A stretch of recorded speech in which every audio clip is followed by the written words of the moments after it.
So we need to speed up because... Yeah, okay.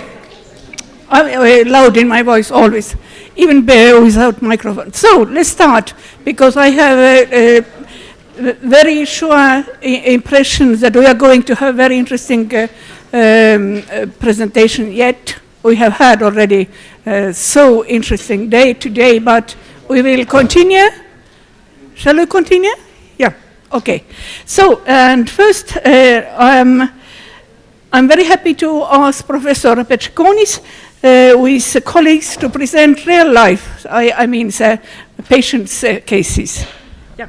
Thank you, Professor. I would like to thank Ross and, of course, all participants, special dedicated participants from Europe, participating here and present our very successful case of poems.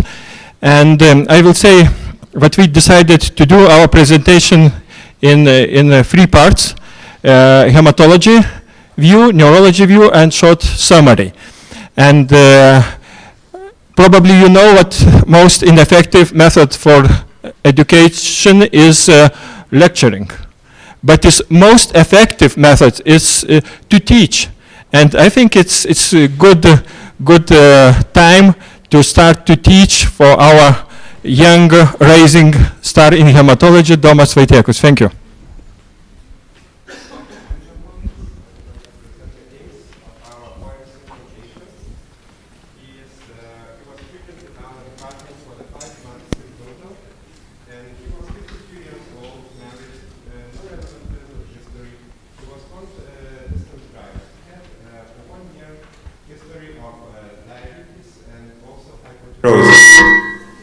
Okay. And also hypothyrosis. And also 6 months ago, before he was admitted to our department, he has the acute thrombosis of the left leg arteries. At the admission, the symptoms was that he had general weakness, pain in the legs and the arms, inability to stand and walk, to keep things in the hand, to work with the hands, loss of the weight. He lost about 30 kilograms in a year. And physical examination, he was asthenic.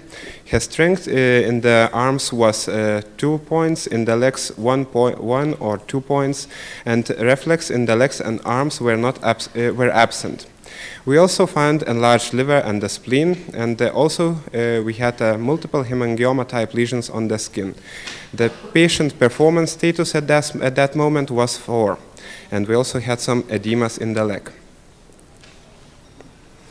The patient was firstly admitted to the regional hospital where he was investigated, and during that investigation we found a mild anemia, thrombocytosis, and large liver, and also the spleen. We also had increased lymph nodes in the neck, and during oculist examination we had a papilla edema. The patient had suspicion of multiple myeloma and was transferred to our hospital for further evaluation. And at our hospital, we did more tests, and we had a slightly elevated CRP. We also had immunoglobulin A 3.88, and in the cerebral spinal fluid, we had increased the protein. It was 2.04. In electrophoresis, we had a gamma globulin M fraction. We had positive immunofixation for immunoglobulin A monoclonal, and in the bone marrow aspiration, we had 5% of plasma cells. This is the picture of the hemangioma type skin disorder on the scalp. And we had the diagnosis of POEMS syndrome, what consists of the polyneuropathy, organomegaly, endocrinopathy, monoclonal gammopathy, and also skin changes. We fulfill all these things. Shortly about the POEMS syndrome, it's a description of syndrome-related symptoms was described in the 1938, but only acronym of POEMS was suggested in the 1980s. Pathophysiology is not very clear, it's unknown. There's thought that overproduction of pro-inflammatory and cytokines is one of the causes of all the syndrome. Epidemiology is a very rare syndrome, and exact incidence is unknown. The variation of the cases is from 0.3 to 3 cases per million. And most often it's hit by the patients, the male patients above 50 years, and the female-male ratio is 0.5 and 1. There is a Mayo Clinic study where were almost 100 patients, and there is a description of the symptoms that were found for the patients with the POEMS syndrome. It was polyneuropathy, monoclonal plasma cell disorders, increased cerebrospinal fluid protein, osteosclerotic bone lesions, skin changes, endocrinopathy, organomegaly, weight loss, fatigue, papilledema, ascites, Castleman disease, and clubbing. We had almost everything for this patient. And there is also the International Myeloma Workgroup criteria for POEMS syndrome diagnosis, and we also fulfill both mandatory criteria. It's a polyneuropathy and monoclonal plasma disorders. We also had osteosclerotic lesions in the pelvis. We couldn't measure the VGFR, but I think it also would be fulfilled. And we had also all the minor criteria. It's organomegaly, extravascular volume overload, endocrinopathy, skin changes, papilledema, and thrombocytosis. There is no standard treatment for this POEMS syndrome. The treatment options can be divided by the predominant symptoms. If there is a localized bone lesion, the radiotherapy could be appropriated. If there is multiple bone lesions, the treatment could be very similar like multiple myeloma. And for young patients with a good performance status, transplantation, autologous transplantation could be the best choice, and the response rate in this case describing about 75%. So, the patient condition deteriorated rapidly. Polyneuropathy progressed due to infections, complications. Antibiotic therapy also was prescribed, and antifungal, antiviral treatment was applied. Patient was malnourished, and we gave him enteral nutrition. Before proceeding to the transplantation, we gave him immunosuppression treatment with the cyclophosphamide and methylprednisolone. And after the immunosuppression, we started preparing him for the transplantation. We made a workup by the protocol before the transplantation. We didn't find any significant contraindication for that. And on October, the 9th of October, we started mobilization. We gave him 3,000 milligrams of cyclophosphamide, our standard protocol, with a filgrastim from the 6th day. We had a complication on day 10. We had a febrile neutropenia, and the standard treatment was started. And day after, he had no fever anymore after starting antibiotics. And in his flow cytometry, we had 27 10/6 CD cells in peripheral blood. And on the day 11, we performed the first apheresis. He tolerated apheresis very badly, and it was too little from the first apheresis, so we performed apheresis after 1 day. And totally, we got 7.2 per kilo CD34 cells. After apheresis, we had repeated lung infection caused by weakness of muscles, and immunosuppression remained the main problems. We had increased capillary permeability, we had a pleural effusion, and also ascites. We had hypoalbuminemia. It was nadir 27 grams per liter. We had all the time the antibiotics, and because of anorexia and also the mucositis, we had to use the parenteral feeding for this patient, and also albumin infusions and other very intensive supportive treatment. This is the CT scan just after the apheresis. We had a pleural effusion and also in the lungs. And with help of feeding, hypoalbuminemia was improved. Capillary permeability was also improved with a very small dose of prednisolone. And with the antibiotics, we controlled the infection. We made a control CT scan in December, and it was the big improvement. And the patient condition was stable, no active infection at that time, and the worsening of polyneuropathy. And on December 18, 2015, we started conditioning with a standard hour protocol with melphalan and supportive treatment. And on that 21st of December, just before Christmas, we gave him transplantation, 5.4 CD34 per kilo, and cell transfusion was successful. We have engraftment of leukocytes on day 12 and thrombocytes engraftment on day 17 for this patient. And after the transplantation, almost after 1 month, antibacterial treatment was de-escalated and the patient was transferred to the neurorehabilitation unit with a prophylactic treatment, fluconazole, acyclovir, Bactrim, and omeprazole. And 4 months after transplantation, he was discharged from the rehabilitation. And the status of the patient during discharge, the strength in the arms was increased from 1 to 3. Strength in the legs also was increased to 3. Performance status was 2.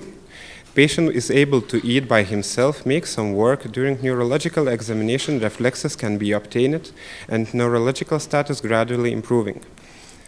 Patient can walk with a walker. He gained about 20 kilos, and the pain is now easily controlled with the NSAIDs, and the patient is no more bed patient.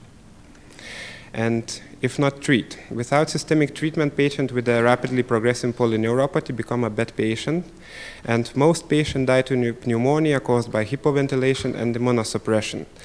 Other causes of death is rapid fluid extravasation.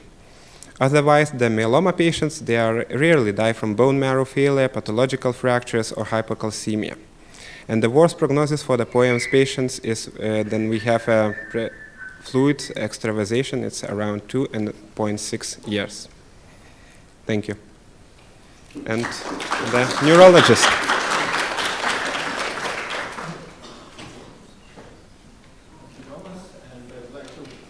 Our point of view, Laura Shinkunaitė, our resident in neurology department.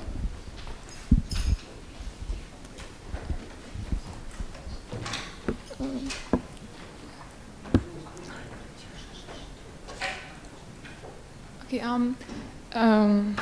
hello everyone. I'm a second-year resident student in our neurology department, and I'd like to share a short neurological point of view, and my professor Kęstutis Petrikonis will help me answer some questions and make a short commentary afterwards. So I'd like to elaborate a bit on the neurological symptoms that Domas has already mentioned before. So when Professor first came into consultation, he saw the patient who was complaining of numbness, weakness for hands and legs that were progressing over 9 months. And on neurological testing, he saw the diminished muscle strength in the hand, both in hands and legs, significant muscle atrophy. There were no deep tendon reflexes; they were absent, and there was also hypoesthesia and diminished sensory impairment in different modalities like vibration and joint position sense. So in neurology, when we have this combination of symptoms, we think first of the polyneuropathy, and we have the main diagnostic test to confirm that is the electroneuromiography, which helps to define the main variant of pathogenesis. So they can be axonal damage. Also, we can have demyelinating changes and mixed pattern changes. And this is important because this helps to further direct us to choosing right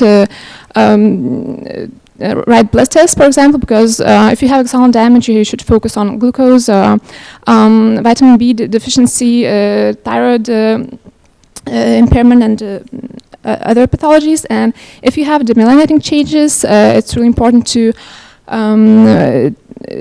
perform the serum protein electrophoresis and also lumbar puncture. And if you have mixed pattern, it's we also start with test for demyelinating changes because we consider that is the primary pattern of lesion. And as we'll see in the next slide, our patient had mixed pattern polyneuropathy. So what we saw on electroneurography, it was the high-grade axonal demyelinating sensory motor polyneuropathy with no sensory nerve action potential obtained. There was in the hands there was system responses. There was partial distal axonal degeneration and prominent demyelinization of the motor nerve fibers in the arms, and there were no action potentials obtained in the legs. And so this led us to performing the lumbar puncture, where we saw only one white blood cell, while there was a really highly increased protein level, over 2 grams per liter, while when normal is only 0.5 grams per liter or less. And this phenomenon is called the albuminosyllogic dissociation, which is really which is really likely for polyneuropathy. Also, since we already had the EGA lambda monoclonal protein extracted in the immunoglobulin protein electrophoresis, that led us, with our colleagues, in the diagnosis of the POEMS syndrome. And Thomas has already mentioned the criteria, which is polyneuropathy and monoclonal plasma proliferative disorder, as well as cardiac bone lesions, organomegaly, and other. And what is important here is that to remember that in POEMS you can the polyneuropathy is not the only syndrome of in neurology that you can have. You can also, for example, if you have sclerotic bone lesions, you can have compressive myelopathy, or if you have thrombocytosis, you can have stroke. So there should be room for consideration for these syndromes as well.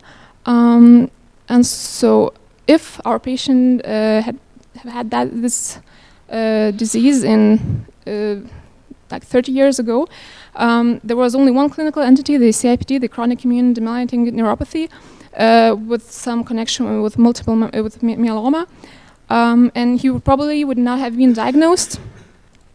And in 2016, we have a completely different picture of clinical syndromes that all fall down to the chronic immune-mediated demyelinating neuropathies. And for us, the important ones here are the POEMS syndrome, the MGUS syndromes, and Waldenstrom's macroglobulinemia, and they all fall into this new category of the paraproteinemic demyelinating neuropathies. And while doing research on this case, I found the guidelines. They were first published in 2006 and updated in 2011, and they give the classification of this clinical entity. And we had the malignant monoclonal gammopathies that like multiple myeloma, plasmacytoma, and the malignant lymphoproliferative disease, primary amyloidosis. There's also the monoclonal gammopathy of undetermined significance, and others like POEMS, which in the literature still is really connected with the osteosclerotic myeloma, which it probably would fall down to this category. In the clinical approach, what's important is the differentiation of the immunoglobulin class, because for the EGM polyneuropathy, the clinical pattern is less aggressive. It progresses a bit slowlier. It's symmetric, and with a predominantly sensory impairment. And there is a strong association with the anti-myelin-associated glycoprotein antibodies. While in the EJA or JJ polyneuropathy, the progression is more rapid. It's usually affects the motor as well as sensory functions. So it's more aggressive. And what is important that all these paraproteinic neuropathies are give poor response when treated with conventional therapies like plasma exchange or glucocorticoids or even intravenous immunoglobulins. There are some open trials or RCTs, but they really don't give good results. And so also there was still research on immunosuppressive therapies for the treatment of the EJM PDN, like cyclophosphamide or rituximab, but for rituximab, the trial is already done, and there was no significant improvement while treated with this, while treating this pathology, and there's also a high risk-benefit ratio. So what is left is to treat the underlying disease, and as in with Bowen's treatment, you can. The radiation is sometimes effective, also dexamethasone, which gives some neurological improvement. But as we could also see in this case, the autologous stem cell transplantation gives dramatic improvement, also in neurological symptoms. And we're really happy to see this patient starting to walk and recover. So to end, I would like to thank you for your attention and to share this. In this pattern, you can see all the different types of paraneuroplastic neurological syndromes. So we can see that there is really a area for our future collaboration. So thank you.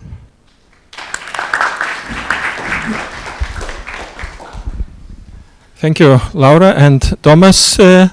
I would like to ask audience for questions. If not, I would like to explain a little bit about differential diagnostic, because patient was a bed patient for 9 months. It means yes, it was very simple to hear about with the diagnosis and treatment decision, but we have to do differential diagnosis between spinal disorders, spinal cord disorders, about diabetic neuropathy, because this patient had 2 years diabetes mellitus, and we had to exclude other possible causes of polyneuropathy. And when we decided that POEM syndrome, it's very rare syndrome, it was first diagnosed and verified polyneuropathy cause like POEM syndrome in our hospital, and it was very difficult to decide which treatment will be very effective. And we asked Professor, as I know, we asked Professor Niederwieser to help, and it was very interesting to hear what it was approved, what this treatment will be effective. And second moment I would like to mention, psychological situation of the patient. Patient has depression, and it was very difficult to explain him, but he had to wait the results for a few months, and today we know that patient can walk for 20 meters. It means our strength, it was not physical strength as physician, our strength was in our psychological support of this patient. It's very helpful to know. And third moment I would like to mention, it's good, this patient, very complex patient, is very good to make multidisciplinary team, to make discussion, to make treatment and support decision. It was very good for our hematology department, for us as neurologists, for our rehabilitation department, to make our team. Thank you all of members of this team, and we had a very successful end of the story. Yeah. Thank you, Professor, again. Thank you.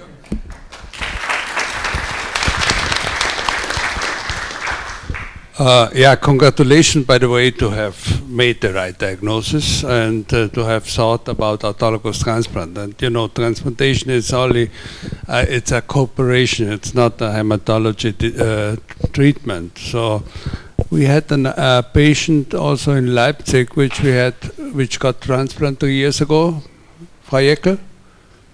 And he was also not walking, and now he's walking and had a normal walking system. So, but this was not as sick as your patient was. So he had a lot of pulmonary problem at the beginning, especially during mobilization. So congratulations of all of you for this really exciting treatment. Thanks a lot. It has been extremely interesting, and I think it's just a link to go further with hematopoietic stem cell transplantation, further opportunities, not only in lymphomas, that not only in multiple myeloma. I remember well in 90s, it has been expected a great, there has been great expectation. Okay. Can I talk? Yes. Okay. In the case of breast cancer, there's lots of high-dose chemotherapy used with expectation to have really solve the problem, but it unfortunately was not the good result. But what is the situation today in the use of autologous peripheral blood or bone marrow stem cells in solid tumors? And I'm very happy to ask Professor Marco Breni from Italy. Please tell us. Yeah, just the connection with telemedicine. Sorry.